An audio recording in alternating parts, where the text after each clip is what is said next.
வணக்கம். ஆன்மீக அன்பு நெஞ்சங்களுக்கு சங்கர சுப்பிரமணியத்தின் அன்பார்ந்த வணக்கங்கள். இப்போ நம்ம பார்க்க போகிறது மாசி மாதம் பற்றிய ஒரு சிறிய குறிப்பும், பின்னர் அந்த மாசி மாதத்தில் 12 ராசிக்காரர்களுக்கும் எப்படி இருக்குது அப்படின்றத பொறுத்து தான் இப்போ நம்ம பார்க்க போகிறோம். இந்த மாசி மாதம் அப்படின்னு எதுக்கு ரொம்ப சிறப்பு வாய்ந்ததாக இருக்குது அப்படின்னு பார்த்தோம்னா, ஆன்மீகம் மற்றும் தெய்வ வழிபாடுகள், ஆன்மீகம் சார்ந்த எந்த ஒரு காரியங்கள் செய்கிறதாக இருந்தாலும் தெய்வ வழிபாடுகளுக்கு உகந்த ஒரு மாதமாக இந்த மாசி மாதம் ஒரு சிறப்பான மாதமாகவே இருக்குன்னு நம்ம சொல்லலாம். இதில் முக்கியமாக என்ன அப்படின்னு பார்த்தோம்னா, விஷ்ணுபதி புண்ணிய காலம்னு சொல்லுவோம். விஷ்ணுபதி புண்ணிய காலம் அப்படின்றது மாசி 1ஆம் தேதி, அதாவது 13ஆம் தேதி மாசி மாத பிறப்பு அன்னைக்கு நமக்கு பின்னிரவு, அதாவது விடியற் காலை அந்த 1:30 மணின்னு சொல்லுவோம் இல்லைங்களா, 1:30 மணிலேருந்து காலை 10:30 மணிக்குள்ளே விஷ்ணு பகவானை நம்ம வழிபடுறதுனால அந்த நேரத்தில் நம்ம வழிபடும் போது நம்மளுடைய 7 ஜென்ம பாவங்களும் தீரும் அப்படின்றது ஒரு நம்பிக்கையாகவே இருக்குது நமக்கு. மேற்படி செல்வ வளமும் எல்லாமே நமக்கு கிடைக்கும் அப்படின்ற ஒரு இதுவும் உண்டு. விஷ்ணு பகவானை துளசி மாலை அணிவித்து நம்ம வழிபட்டுக்கிட்டு வந்தோம். பெருமாள் விஷ்ணு துளசி மாலை அணிவித்து அந்த விடியற் காலை 1:30 மணியிலிருந்து 10:30 மணிக்குள், காலைல 10:30 மணிக்குள்ளே நம்ம வணங்கிட்டு வரும்போது நமக்கு உண்டான செல்வ வளமும் கிடைக்கும் அப்படின்றது சொல்கிறாங்க. குடும்பத்தில் ஒரு மகிழ்ச்சியும் நிலவும், இருக்கிற பிரச்சனைகள்லாம் படிப்படியாக குறைய ஆரம்பிக்கும். அதாவது இத்தனை வருடத்தில் நீங்கள் ஏகாதசி விரதம் இருந்திருப்பீங்க அப்படின்னா, அந்நிய தினத்துக்கு விஷ்ணுபதி புண்ணியகாலம் அப்படின்ற அந்த தினத்தில் நம்ம விஷ்ணுவை வழிபடும் போது எத்தனை ஏகாதசி, பல ஏகாதசிகள் விரதம் இருந்ததுடைய பலன் நமக்கு கிடைக்கும் அப்படின்றதும் சொல்கிறாங்க. அடுத்தது பார்த்தோம்னா, இந்த மாசி மாதத்திலேயே சிவராத்திரி, மகா சிவராத்திரின்னு சொல்லுவோம். மாசி மாதத்தில் வரக்கூடிய சிவராத்திரியை, அந்த சிவராத்திரி சிவபெருமானுக்கு உகந்த ஒரு தினமாக நம்ம அதை கொண்டாடிக்கிட்டு இருக்கோம், மகா சிவராத்திரியை. அடுத்து மாசி மகம், அம்பிகை ஜனிச்ச நாளாக அந்த மாசி மகத்தை நம்ம வணங்கிக்கிட்டு வரோம்.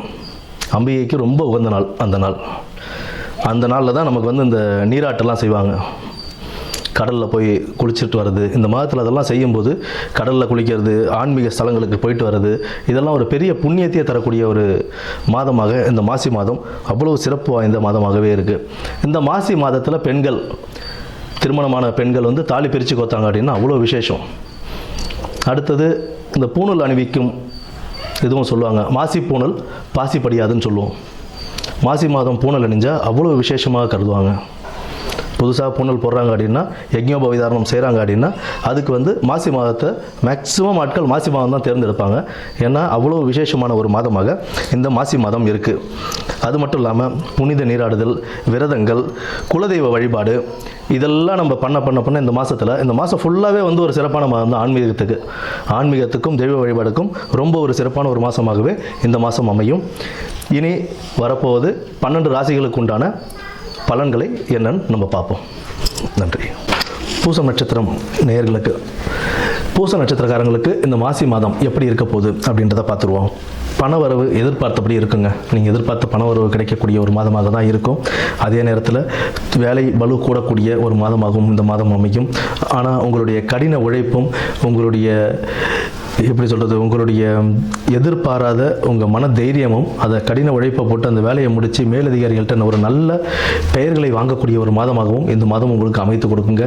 மன சஞ்சலங்கள் சற்றே இருந்தாலும் அதை வெளிக்காட்டிக்காமல், அதை நீங்கள் ஆர்கியூமெண்ட்டாக கொண்டு போகாமல் நீங்கள் பாட்டுக்கு உங்கள் வேலைகளை பார்த்துக்கிட்டு இருந்தீங்க அப்படின்னா உங்களுக்கு ஒரு நல்ல பேரும் புகழும் கிடைக்கும். மன சஞ்சலமும் கொஞ்சம் கொஞ்சமாக குறையக்கூடிய வாய்ப்புகளும் உங்களுக்கு அதிகரிக்குங்க.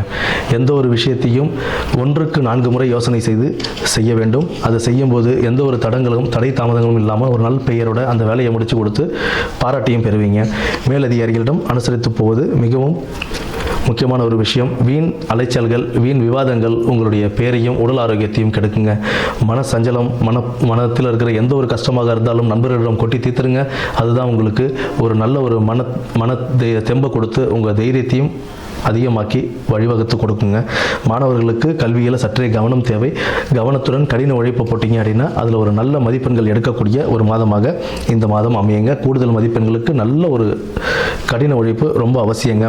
குலதெய்வ வழிபாடும் சிவன் வழிபாடும் உங்களுக்கு மிக சிறப்பாக இந்த மாசி மாதத்தில் அமையும். உடல் ஆரோக்கியத்தில் சற்றே கவனம் தேவை. நன்றி, வணக்கம்.